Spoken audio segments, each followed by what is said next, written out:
ஓம் ஸ்ரீராம ராம ராமேதி ரமே ராமே மனோரமே சகசிரநாம தத்துல்யம் ஸ்ரீராம நாம வராணனே.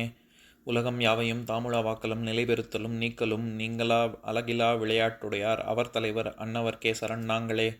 எத்திர எத்திர ரகுநாத கீர்த்தனம் தத்திர தத்திர கிருத்தமாஸ்தகாஞ்சலிம் வாஷ்பவாரி பரிபூர்ணலோச்சனம் மாருதிம் நமது ராட்சசாந்தகம். அஞ்சிலே ஒன்று பெற்றான் அஞ்சிலே ஒன்றை தாவி அஞ்சிலே ஒன்று ஆறாக ஆரியர்க்காக ஏகி அஞ்சிலே ஒன்று பெற்ற அணங்கை கண்டு அயலாரூரில் அஞ்சிலே ஒன்றை வைத்தான் அவன் எம்மை அழித்துக் காப்பான். இன்னைக்கு நம்ம கம்பராமாயணத்துல பாலகாண்டத்துல கார்முக படலத்துல 56வது பாடல் பார்க்க போறோம். வடங்களும் குழைகளும் வானவில்லிட தொடர்ந்த பூங்கலைகளும் குழலும் சோர்தர நுடங்கிய மின்னென நொய்தின் எய்தினாள் நெடுந்தடங் கிடந்த கண் நீலமாலையே. இதுதான் பாட்டு. இப்ப நம்ம பதம் பிரிச்சு பொருள் பார்க்கலாம்.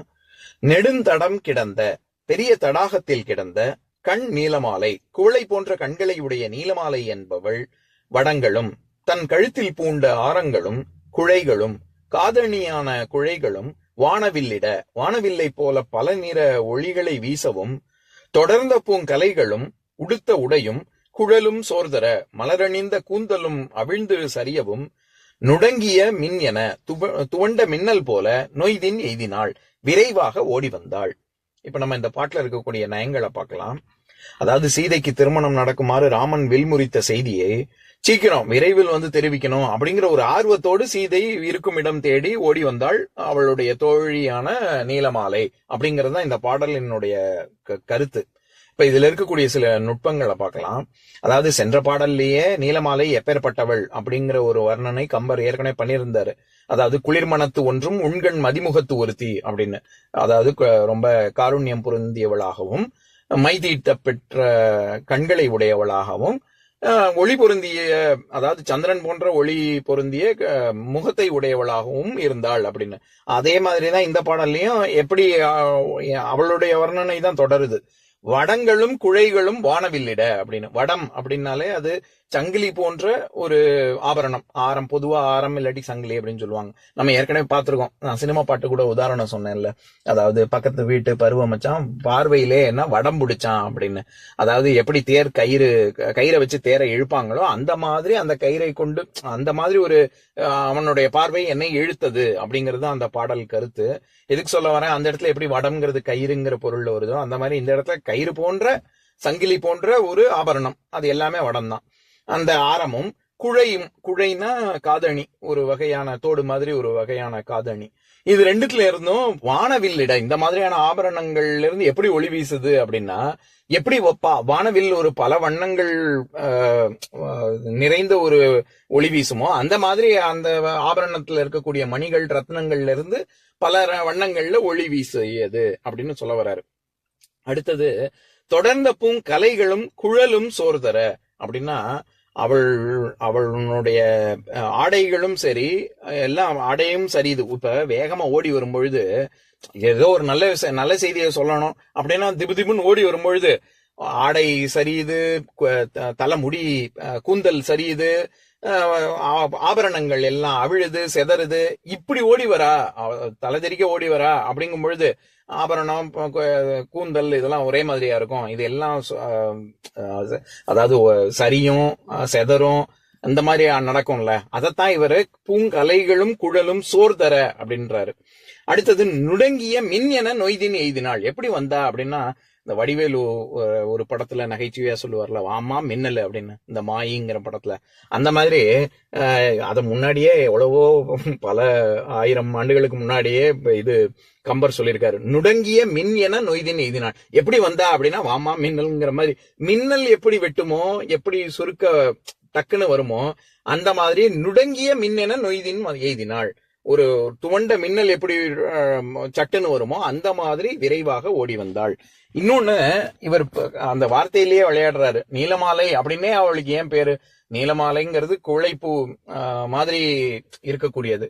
நெடுந்தடங்கிடந்த கண் நீலமாலை அப்படின்னு. அப்போ அவளுடைய கண்களே கோழை கண்கள் மாதிரி இருக்குது அப்படின்னு சேர்த்து வர்ணிக்கிறாரு.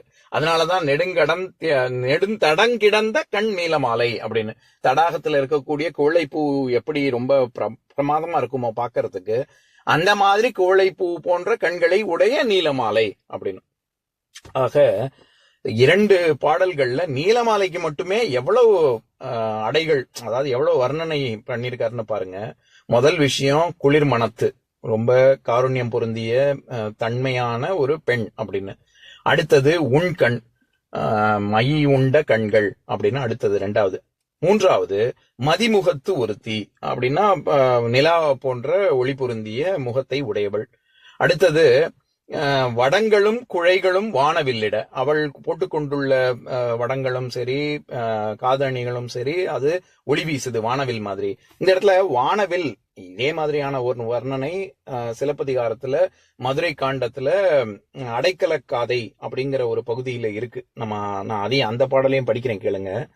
தவத்தோர் அடைக்கலம் தான் சிறிது ஆயினும் மிகப்பேர் இன்பம் தரும் அது கேளாய், காவிரி படப்பை பட்டினம் தன்னுள் பூவிரி பிண்டி பொது நீங்கு திருநிழல் உலக நோன்பிகள் ஒருங்குடனிட்ட இலகு ஒளி சிலாதல மேல் இருந்தருளி தர்மம் சாற்றும் சாரணர் தம்முன் திருவில் இட்ட திகழ் தரு மேனியன் தாரன் மாலையன் தமனிய பூணினன் அப்படின்னு சொல்லி அந்த பாடல் போகும்.